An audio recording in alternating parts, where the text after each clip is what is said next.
I read this book and I was like, sitting with my insecurity and my jealousy. And it just asks you to kind of understand what your body experiences as you think through your biggest fears. And that's when something just clicked.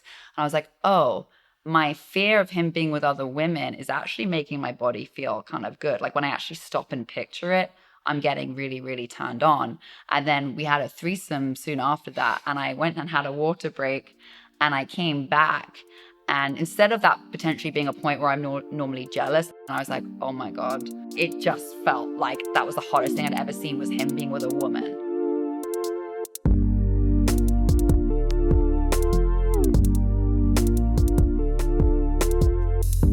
Hi everyone, I am Fer, your host, and this is Polycurious. Today I had a wonderful conversation with Natasha and Jeremy, the couple behind All the Feels.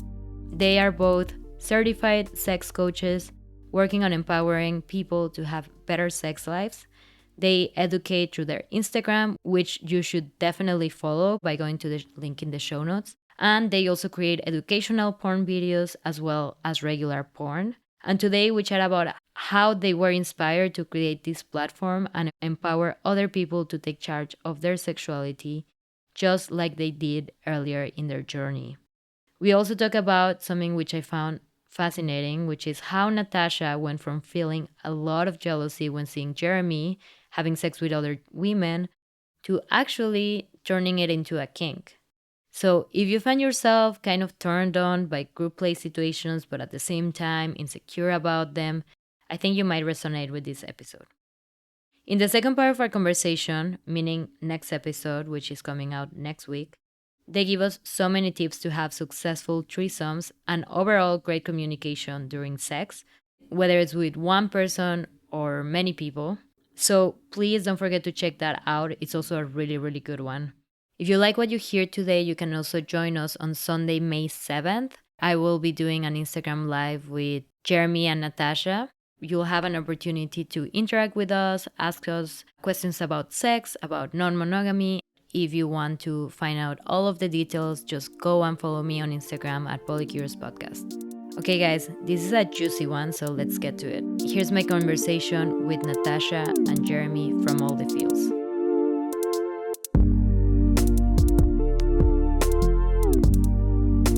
So Natasha and Jeremy, welcome to Polycurious. This is very exciting. Full disclosure here, I actually met you guys on Field.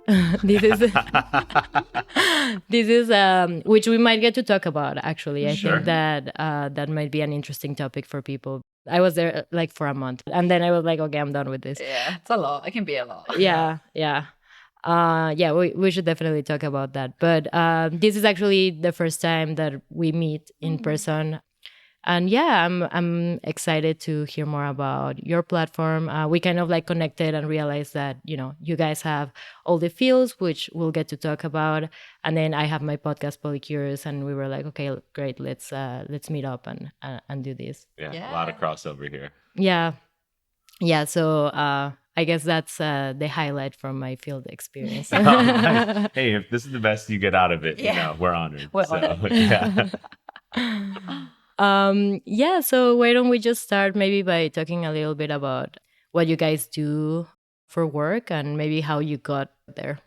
We launched All the Feels 2 years ago. It's a sex positivity platform. We're also trained sex coaches, and the entire point is to, one, normalize the conversation about sex and get people to be more comfortable talking about these things and realize how common, certain sex acts and kinks are, that, they're almost universal, and just get rid of the shame and embarrassment that people have about talking about this subject.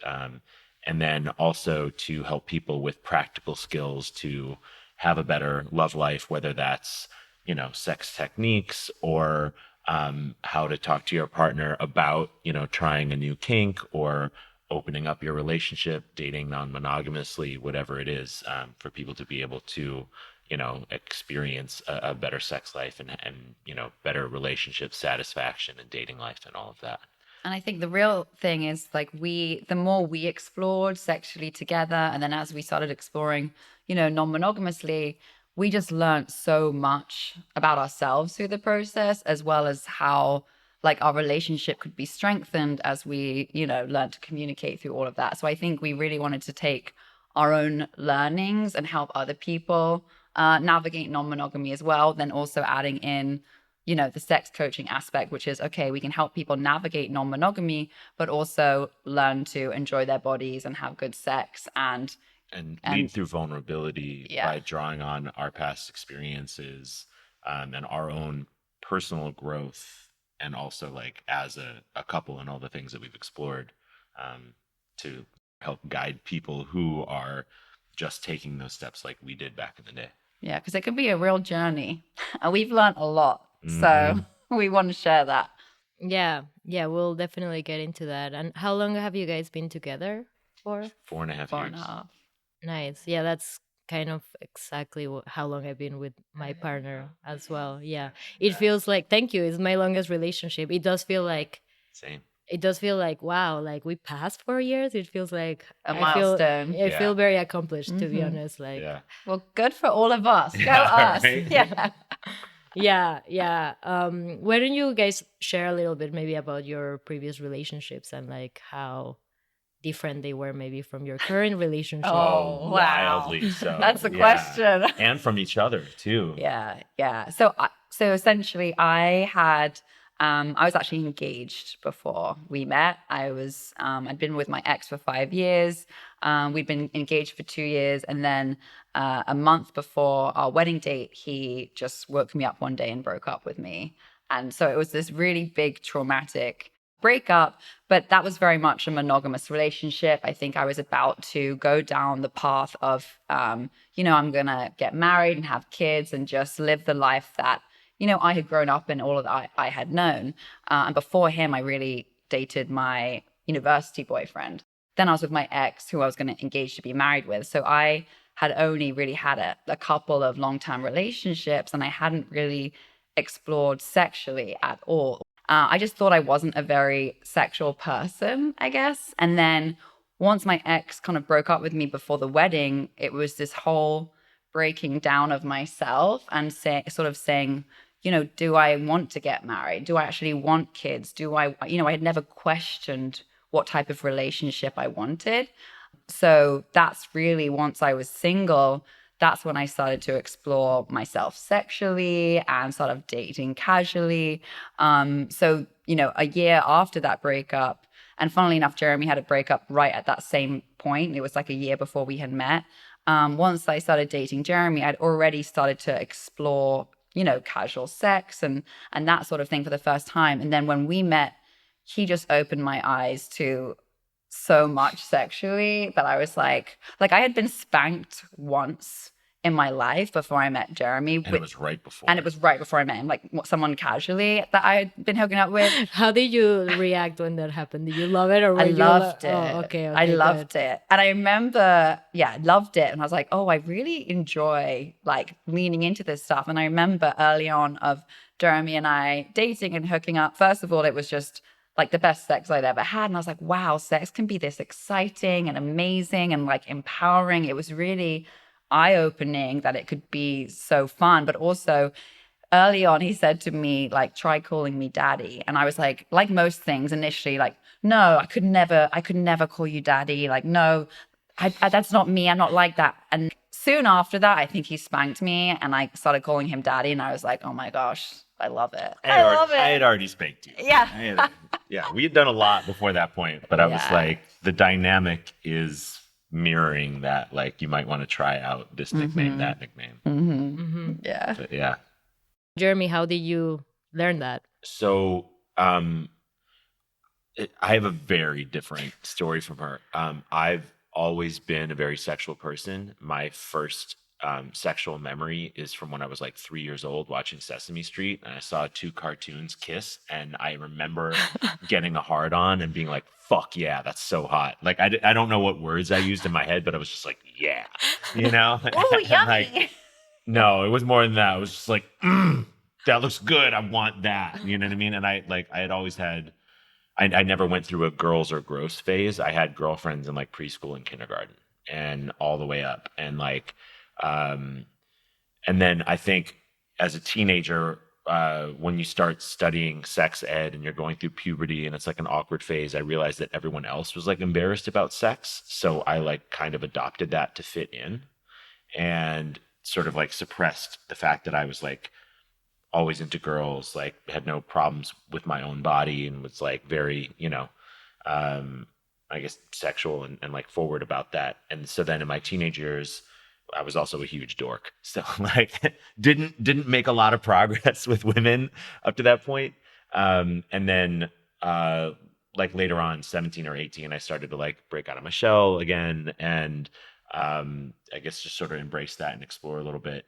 And then like moving forward in my 20s, moving to New York, like just living in this city just made me a lot tougher and bolder and I started just sort of becoming a pickup artist, and not through like reading the game or doing negging or any like shitty misogynistic stuff like that. I was totally self-taught. I just gained the self-confidence and social skills to just talk to any woman. And so I just started like picking women up in the street or at clubs or bars or wherever it was, and slowly rolled that into me being very comfortable with like casual sex and then like exploring kinks with women. But I had always either been in like long-term monogamous relationships or like furiously single and fucking every woman in New York. And so I never really combined the two. And any previous girlfriend that I had that we would talk about maybe like having a threesome or whatever, they would always entertain the conversation, and then as soon as it became any sort of reality, if we started talking to anyone, they would freak out. And so I had never had one until when I became single right before Natasha, and that's like I had a really bad breakup, and then maybe like a week or two later, the first time I hooked up with anybody, it was a threesome, and I was like, I'm back, baby, better than ever, This is a So, sign. yeah, exactly. But then, I just whatever, had a year of being single, met her, and then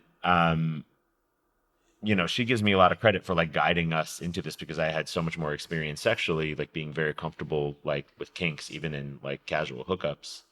But it came after 2 months of us dating. Once we became exclusive, she just said to me one night, hey, it's kind of a shame that like we're exclusive now because I've kind of always wanted to try being with girls and have threesomes. And I'd also actually said that at the beginning of my last relationship. So I think now looking back, I had always had an intrigue with being with women and threesomes, but I was just so insecure, back in the day. And I think with my ex, same thing, right? We started dating like, oh, should we have a threesome? But then, very quickly we've got monogamous and it never kind of came up again.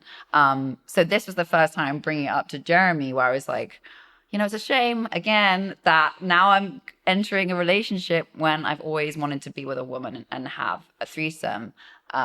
He was like, okay, interesting. You said that you want to be with women and have a threesome. He's like, I heard you say I want to be with women first, not I just want to have a threesome. So I heard it as two distinct thoughts. Yeah. That you want to try being with women. And so I was like, look, if you're bisexual and you've never, I mean, you might be bi. That's what you're saying to me, but you don't know that. And that's an identity thing. You owe it to yourself to find that out. So like that has nothing to do with me. You need to try being with girls. And then if you like it, we can talk about threesomes or whatever, And so then it took a few months of us talking about like how do we want to explore and how does that work. And after like a few months of talking about like how we would approach it, she found a girl on Field that she thought was cute, and they had a date and they hooked up, and I came over to her place afterwards and I was just like, how was it? She said, oh my God, it was amazing. And she was so hot and it came so hard. I'm definitely bi. Oh my God, thank you for everything helping me. clicked. I was like, oh wow, yeah, I love being with women. This feels so natural. This feels right. And then I look back on my life and I was like, I've always been into women, but like I had just suppressed it because I had grown up in a very conservative environment and I just never thought being with women was like an option for me, honestly. So yeah, I came home after that first experience, and that was so selfless of Jeremy to say, look, you need to go experience this, with a woman without me. And yeah, I came home like on cloud nine, had the best time ever. I was like, I'm definitely bisexual. Jeremy had actually given me a lesson on how to like eat pussy before I went, because I was so nervous. I was like, I know my own, but like what feels good? So he's like, okay, so you do this with your tongue. And he was like giving me a demo on me before I left. So I went feeling very confident. And she said that Jeremy's a great teacher, obviously passed on the skills well. But it was super exciting to experience that. But then when I came home from that date and he's like, okay, well, what am I going to do if you want to go out on dates with women again, what am I going to do when you do that? And I freaked out and I was like, no, the thought of him being with other women was too terrifying to me. So I was like, I was willing to not be with women because I was scared, of him being with other women. So that She was like, oh, we can just concentrate on threesomes. And I was just like, okay, I'm not going to press it. I'm very happy to start having threesomes with you. Yeah. So, and then it took us a few months of, again, like getting used to that idea and finding someone that we were both comfortable with, had a threesome. And then afterwards, we had like a debrief session where she was like, hey, that didn't go exactly how I wanted it to. Like, I didn't like that. And I didn't like this. And it was like the reality of one, what your fantasy is versus then actually doing it, and also the fact that there's another person involved and they have their own wants and needs. And she thought it was hot beforehand. She's like, oh, it'd be really hot if we like double teamed her. And so it was like the focus was on the other girl the whole time, and she was like, you and her didn't pay much attention to me. And I was like, okay, well, that was the game plan, is that we were going to double team her. So now you realize that it has to be a much more like even, fluid like thing all around. And that just sort of started a tradition of any other threesome that we had, or then we tried being with couples and group parties and everything, we always had a debrief session afterwards to talk about how did that go, was there anything you didn't like, and what else, like what should I do in that situation from now on that would make you feel better, or just sort of like coming up with new rules and game plans for how we should approach this in the future and do better, so we don't trigger each other either with jealousy or whatever. And like it was one of the best conversations we've ever had in our relationship, because it also got down to like eventually we had one, and it just started like a 3-hour long conversation about every possible trigger that we could ever have in any scenario, and then what the other person should do to make you feel better, and what you should do to make yourself feel better, and like how we navigate all this. And it's super interesting because that was such a thorough conversation, and that those lessons applied for like a year and a half without us having to do anything different.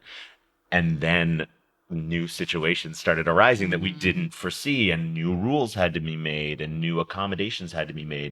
And I also think as my confidence increased and my jealousy decreased, I think I got a bit more relaxed on the rules that I had set, that would make me feel more comfortable. And I think over time, you just build more trust and more communication with each other. And I think that led me to get more and more comfortable and have less of these rules. And I think it's because you have to learn to have flexibility and fluidity, because like Jeremy was saying, every new party, some new trigger would come up for me, or, how we handled being in separate rooms made me more nervous, things like that.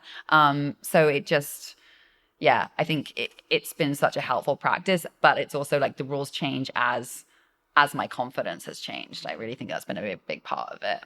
Yeah. I have so much to say. Oh my God.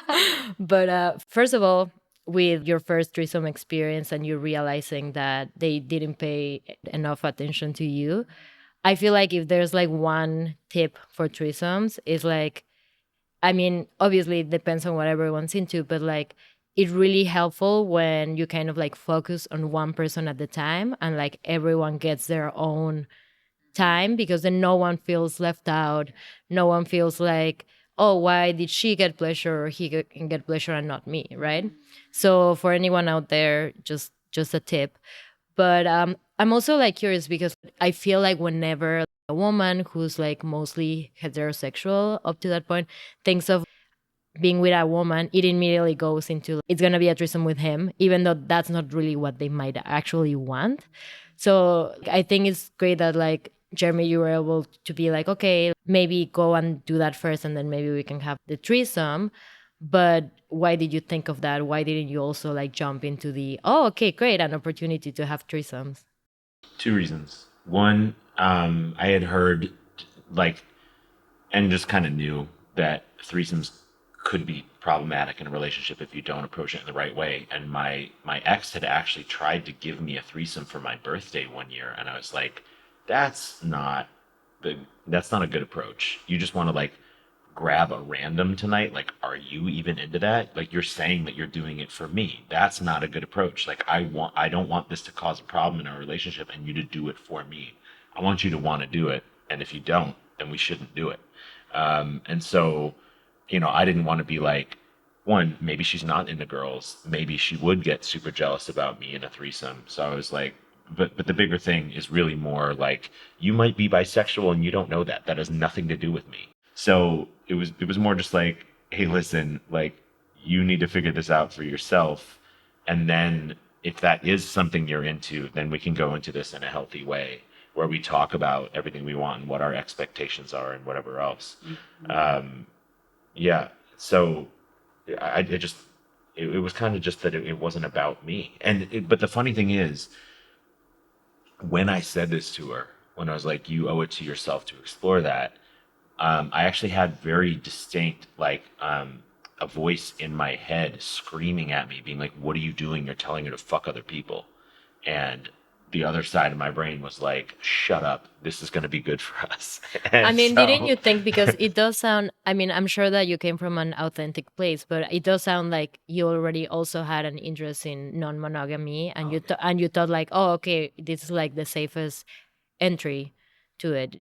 I feel like a lot of couples do that. Like they're like, okay, maybe the guy wants to be open. Although I feel like it's a myth that the guy is the one who most likely wants to be open. I think it's not a gender thing. But let's say like the guy wants to be open, and then he's like, okay, you go and do your thing, kind of like to show the person who might be a little bit more reluctant, like, it's okay, you can go out and have fun, and that doesn't mean that you don't love me anymore. So then when they experience that, they also know, okay, like that person can go out and come back, and that doesn't mean that they don't like love me anymore, or whatever. But sounds like you already had some interest in non-monogamy. Where did that interest come from if you only had monogamous relationships till that point? I'd always felt that way.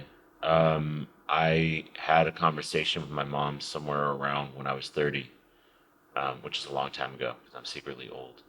But and the word polyamory had not entered the lexicon yet. I mean, literally, I'm sure people who were polyamorous knew of that term, but at the time, that had not gotten out into pop culture for years. And so I was trying to explain to her in between relationships that, like, I wasn't sure if monogamy was for me.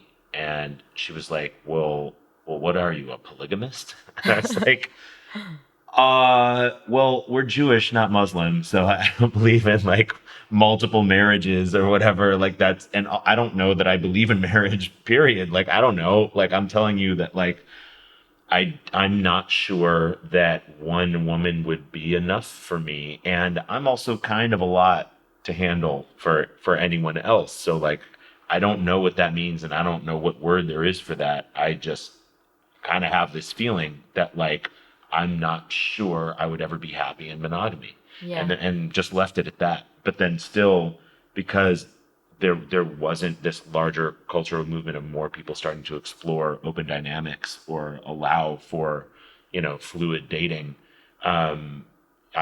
I kind of had to choose of like, okay, well, I really like this person, and so I either have to be monogamous or single. And but I always knew that I wasn't that way, and I always knew that I wanted threesomes, and I wanted to explore different things sexually and group sex parties, and but I just never dated anybody that was open to it. And so her saying that was like, a eureka moment of like, okay, like maybe she could go down this path. But it's also like because I had been through experiences of people saying that they were interested in it, but then whenever it became like a reality of us discussing it, they would freak out that I was like, I can't push this. So, one, I wanted her to figure out if she was bi, but then two, after she was like, oh yeah, I'm definitely bi, that was amazing, I want to do that again. And I was like, well, what am I doing while you're sleeping with girls? She like freaked out. She's like, no, like we could just have threesomes. But I didn't push it because I was like, I want to do this in a way that's healthy for our relationship, that brings us closer together and not like causes fights. So like she's only comfortable exploring together for now. I'll leave it at that Yeah. until whenever, Yeah, I mean, it's so important just to go slow. I mean, I say that having come from a place where my situation is completely different. My partner is actually monogamous, but the way we approached the relationship was very much like, okay, you want to be non-monogamous, I want to be monogamous. Like, where can we meet in the middle? And how can we go in like incremental steps from there? So it was like the first thing that I was allowed to do was like, okay, you can go to play parties, but like only once a month, and that's it. And then after a while doing That's that, I still was pretty like, generous. Yeah. yeah, Because honestly, that is okay, you can go to a sex party once. It's like you can go to a sex party every month. That's very open minded for someone who well, wasn't you into know it what? It themselves. is, but that's not what I wanted. Like, I didn't want to Oh, go to okay. play parties. Like, I wanted to go on a date with someone that I knew I had a sexual connection with. Like, I already, like, before meeting my partner, I had friends with benefits. I just wanted to continue those relationships. Like, I found myself going to play parties kind of like, okay, this is my one and only chance. And that's, like, not a good attitude to go to a play party with. So I had a talk with him after a little bit, and I was like, listen, babe, I don't care for these parties. Can I just like meet my friend? Then he was like, okay, but like only with people who are partnered, or like with people who you have an already established relationship with. So it wasn't like threatening to him that I would like leave him because I was already like There was not. already an understanding of these types of connections, and they would respect the Yeah, fact like that you're I in a already had relationship. not chosen them as my primary, so there was. So we went at it that way, and then it was only like after I think 2 years of relationship that like two 2 years and a half that I could actually like go on a date and like have sex. But then it was like, okay, don't stay over. Like now is, We have that rule. yeah, Yeah, like, no sleepovers. yeah, and like now I barely have any rules. Like now I can basically do whatever I want. But it took us, like, we've been together for 4 years. And sometimes when people start, they're just like from one day to the other, now they're open and now they can do whatever. And it's just like people need to understand that it does take time, but also that it does get better. Like it does get a lot easier. Yeah. The baby steps and ground rules, like test the water, walk before you crawl, Yeah. before you or whatever, Because- crawl before you walk, before you run. Yeah, because that also gives you space to check in with yourself. Like, how am I feeling having, taken this baby step? And then how are we feeling as a couple? And our experiences similar? So I think taking it slow just allows you to really like reflect on what your boundaries are and then be more intentional about how you move forward. And for me, I think getting comfortable at each, threesomes and then couples and then groups, like, we did that all pretty gradually. And I think it just allowed me to kind of like acclimatize to my feelings and what my needs are in those situations as well. Yeah, and it's also just to get used to it, right? Like, I don't know, it takes a little while to get out of the monogamous mindset of like, if he or she is with someone else, that means that I'm lacking, right? Like, so it just literally takes like practice to like go through that experience to be like, oh, it's fine. It's, and it might not be fine the first few times or the first few dates or whatever, but you get to it. It's a muscle that you have to practice. Yeah. That and like one thing that you said before, like communication. Like some people are like, okay, we want to try an open relationship, and that's the level of detail that they get into it, and then there are no ground rules, and they just think they can do whatever. And one person's idea of an open relationship and like how that is handled and how that works, like you said, no sleepovers or whatever. There are different levels of intimacy and different levels of different things that people are comfortable with or not, because it could be like, oh, I thought we were not monogamous, but we're just going to like date other people, and you went to a whole sex party without me. You know what I mean? It's like the rules are different for everybody. And, one of the things that makes us work is we call it over communication. The same thing with the debriefs after every threesome or every group party or whatever. We talk about, how was that for you? Was there anything you liked or didn't like or whatever?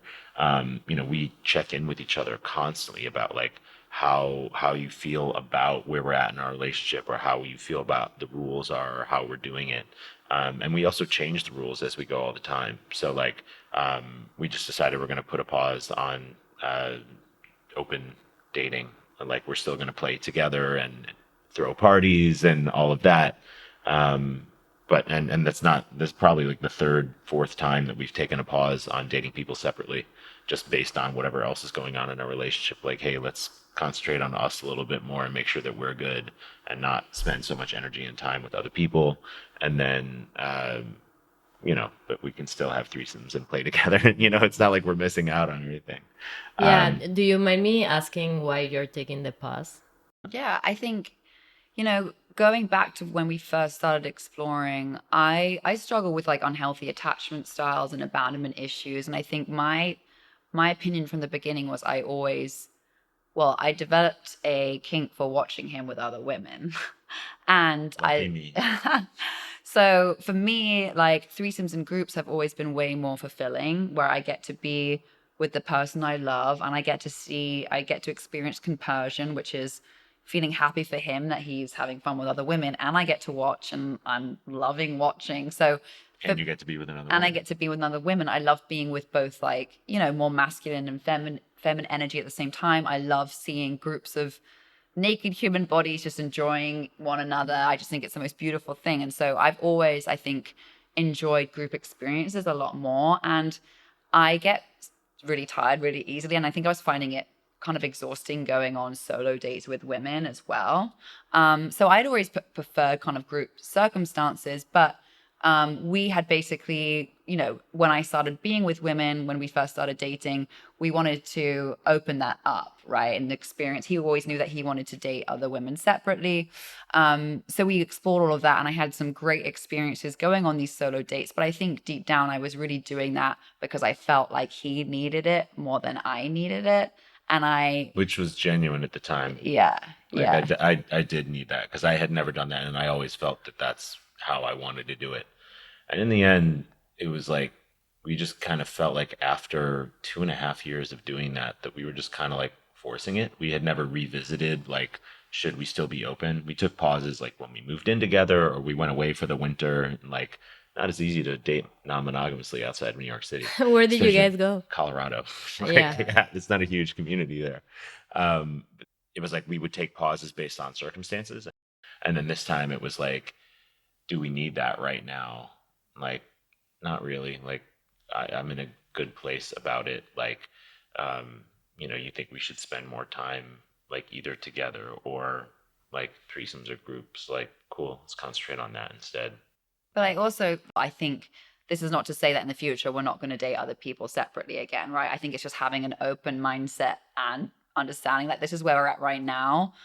Maybe in the future I'll feel more of that need to go and find my, time with women separate of him, which is just being more feminine. And, I just think it's, again, being open-minded, and that this is where we're at right now, but it could also change in the future just as it has in the past. Yeah, and that's totally normal. I mean, it's a lot of energy, and sometimes you want to divert that energy elsewhere. But yeah, Natasha, tell us how you develop this kink of like seeing your partner fuck other women. Like how can people develop that too? Yeah. So I think first of all, as women, I think we're just inherently competitive. And I think that, like you said earlier, there's a lot of unlearning to do with monogamy, and as women having to be small and submissive to our male partner and dependent on him as the kind of what will be the patriarch of our family. I think all of this sort of societal, the fact that we live in a patriarchal world culture, it causes women to be competitive. So I think I was always very competitive with other women, to be honest. And I used to get very, very jealous very easily. But over time, I think I realized that the more confidence and, self-love I put into myself, the less threatened I am by other women. And the more I realize, actually, when I'm feeling very intimidated or threatened by someone, I actually am attracted to that person, and that intimidation is actually attraction. But there was one book in particular that really helped me harness like why I was getting jealous and insecure, and it's called Existential, Kink. It's by Carolyn and Elliott, and it really kind of talks. It forces you to look at what our subconscious mind might be manifesting in our conscious mind, and like how we are as humans masochists, and we are often living out our biggest fears, like these self-fulfilling prophecies. And so I read this book and I was like, sitting with my insecurity and my jealousy, and it just asks you to kind of reestablish or go through those narratives, but in a more positive light, and understand what your body experiences as you think through your biggest fears, and you take your biggest fears, what happens if that were to happen, or that girl's very attractive, what if he falls in love with her, or blah, blah, blah. And you can take that narrative to the end goal. And usually what I would find is, oh, my like pussy's tingling when I think about him with other women, when I'm going through my worst case scenario. And that's when something just clicked. And I was like, oh, my fear of him being with other women is actually making my body feel kind of good. Like when I actually stop and picture it, I'm getting really, really turned on. And then we had a threesome soon after that. And I went and had a water break, and I came back. And instead of that potentially being a point where I'm normally jealous, like, oh, I'm left out because I'm having a break and they're still, going at it in the bedroom, I walked in and I felt this. I saw him, sleeping with another woman, and I had came into this room as an observer, and I was like, oh my God, that's so hot. Like, it just felt like that was the hottest thing I'd ever seen, was him being with a woman. And the funny thing is, I saw it on her face. So she goes to get water, and I'm fucking this girl from behind off the side of the bed. And she walks back into the room, and I instinctively turn to like make sure she's good, especially because she just left the room. I don't know if like she's not feeling great about this scenario or whatever. So I'm looking at her to like check in while I'm with this other girl and make sure she's okay. And not only is she okay, I like saw the lust on her face of like she walks in the room and she was like, oh, that's fucking hot. And I looked at her, I was like, oh my God, not only is she like not jealous, this is the most fun she's had all night. Not even me fucking her while the other girl is like rubbing her pussy or whatever the fuck it was. Like her just standing and watching me pound this girl from behind is the most fun she's had all night. And so afterwards, same thing, like debrief, we talked about it. And I was like, yo, what was that? And she's like, oh my God, that was so hot. I'm super into watching you with other girls. And then it like spiraled to like, after she had that full realization, that entire winter, like when we would fuck, she would be like, yeah, so when I came, it was because I was thinking about you fucking this girl, or thinking about you fucking, it was like turned to a full-blown fetish of like her imagining me fuck other girls while I'm fucking her.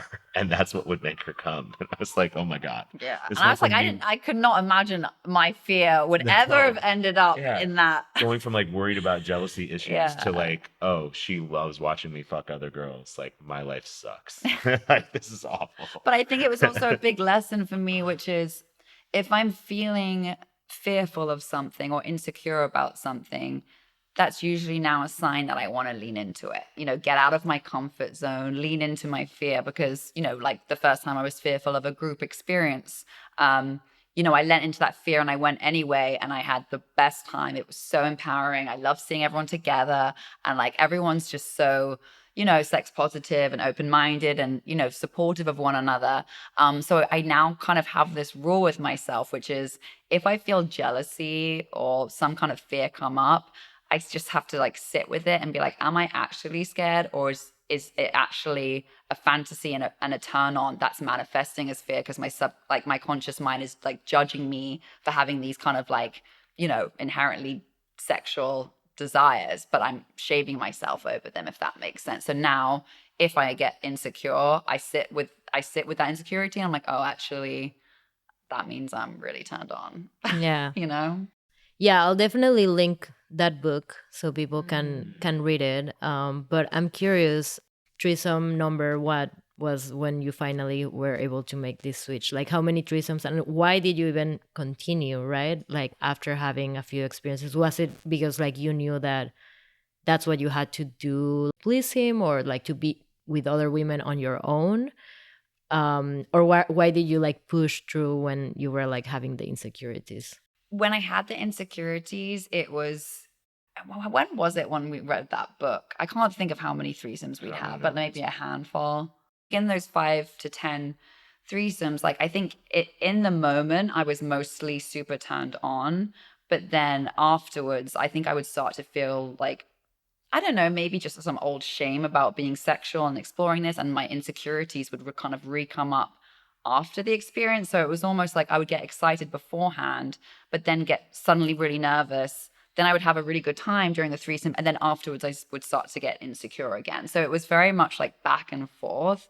And then when I read that book after like 5 or 10 experiences, that's when I was like, oh, I didn't have that back and forth anymore. I was just like, this is hot and this is what I enjoy. And I didn't start to have those downward insecure kind of spirals like right before or afterhand. It is a way of rewriting that narrative into something possible, but it's almost like you have to really deeply look at yourself and understand, where those biggest fears come from before like you why can. you're afraid of it. Right. And it turns out for her, a lot of why she was afraid of it is because she wanted it so bad, but had shame or guilt about seeking these things out, especially women, because she, even though she had like had attraction to girls at a young age, but like buried that feeling because that's not right. Like I must just think they're cute or want to dress like them or whatever. But yeah, the things that you want the most scare you, and that's where the fear comes from. Yeah. It's not because you're actually afraid of it or you don't like it. You want it so bad that scares you, and that society says these things are bad, so you're not supposed to want them. Yeah, and how did you go from that shame to, having the All the Feels platform? And I don't know if like your family or everyone knows about it. Yeah. How did you go from that, from being like, oh, I feel shame around having a threesome, to now I'm gonna be a public image of healthy sexuality and all of that? So from my perspective, yeah, following on from that, I think, you know, getting over a lot of my like shame and starting to learn that I was very much a sexual person. It was really empowering for me, this whole journey, because I was sexually abused at a very young age. And I think, I had grown up very much removed from my body and not really kind of enjoying sex. And so I think as I learned to overcome my shame and I found sex to be very empowering, taking control of my sensuality and learning to love my body, I realized that I was really starting to like reclaim my body, from trauma, essentially, learning to like enjoy my body again, having been so disassociated from it. And so I had really started to think about how I wanted to help other women like me who have always been insecure or who have battled with body dysmorphia, or women, who have gone through sexual abuse and just have been disconnected from their body. I was like, I have learned so much about myself, and I've healed myself almost through practicing sex safely and exploring my boundaries and my kinks as a way to claim back my power and my body. And so I wanted to really help other women do the same and learn to not feel shameful about being sexual creatures, and start to heal those wounds. So I was already thinking of how I wanted to help women in that lens. And then at the same time, Jeremy was...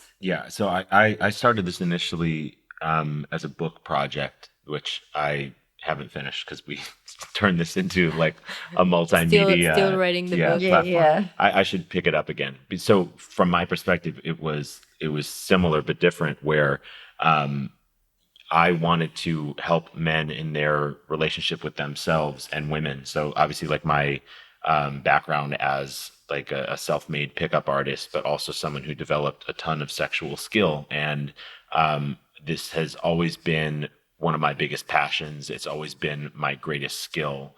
And I was very torn about the fact that in our capitalist society, but one that is filled with all sorts of like guilt and shame and embarrassment about the subject, that everyone else was allowed to capitalize on their skills and passions, and I wasn't, without having a massive like social backlash against talking about this thing and doing these things publicly. And I had a conversation with my therapist about this and how frustrating that was. And he's like, well, you have choices to make. Like, one, there are existing options that you could do something about sex professionally. You might not like those options. Maybe you have to create another option for yourself or go down one of those avenues. But on the other side, like, you do have a choice to make, that like you might lose friends and family over this, but that's a choice that you have to make because you're very clearly torn about this. And eventually, for me, it was like, going back to what I said about that I had always been a sexual person and very comfortable with that. But, you know, through puberty and watching other kids like giggle and be embarrassed about sex during sex ed, that I like buried it. And I was like, I'm tired of us not being able to talk about this thing that's so important to our identities, so important to our sense of happiness, so important to our relationships, that, you know, the sexual revolution happened in the 60s and then everyone just sort of like ignored it, other than like the LGBTQ community pushing forward like what was possible in the interim. But like no one else was talking about this. It was still considered taboo and embarrassing, and no one would talk about this publicly. And I'm like, I'm done not being able to talk about this thing that's so important to all of us. And so I started writing this book that was about like men's relationships with themselves and getting rid of toxic masculinity and fragile male ego, and then men's relationship with women and like understanding women better, and learning how to like pick up women and date women and please them sexually. And so, you know, as I was like getting deep into this book project, she started saying like, I really want to help women go on this journey that I've been on. And I was like, you know what? Like, there's almost no couples in this space. There are, you know, sex coaches or you know, people in a variety of different aspects of this, you know, growing industry, but not a lot of couples doing this together. And so it would be so much more powerful, instead of me having a monologue about men and women and you like just trying to help women, if we like helped people together. And you can, you know, even if we're talking about men's issues, you can talk about it from the other side, from the female perspective, and vice versa. And so, you know, we took a while and planned out like what it would look like and how we would do it. And we launched about 2 years ago. Spent a year like just finding our voice and like, you know, how it all worked, and then really kicked it into gear about a year ago. And very luckily, Natasha quit her job at Twitter like 2 months ago. Perfect timing, right before shit hit the fan. Yeah. And so we've been doing it full time for the Right, last 2 because months, just and for it's grown. context, because by the time this airs, like there were a bunch of layoffs. Yeah. I mean, by the time this airs, Twitter might not exist. So it's been crazy. So we essentially launched the business nearly 2 years ago, but it was very much just like a side hobby for us, right? Like we both kind of had day jobs, but you know, we want to start, you know, basically helping other people have better sex lives and do the self growth and reflect on how they can be a better person and more sex positive and all of that. So it was very much a side.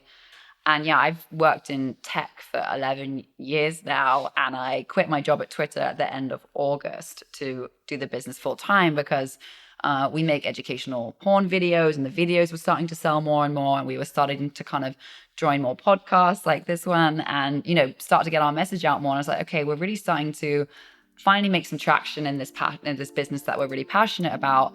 I'm now at the place where I feel like I can quit my day job and pursue this full time.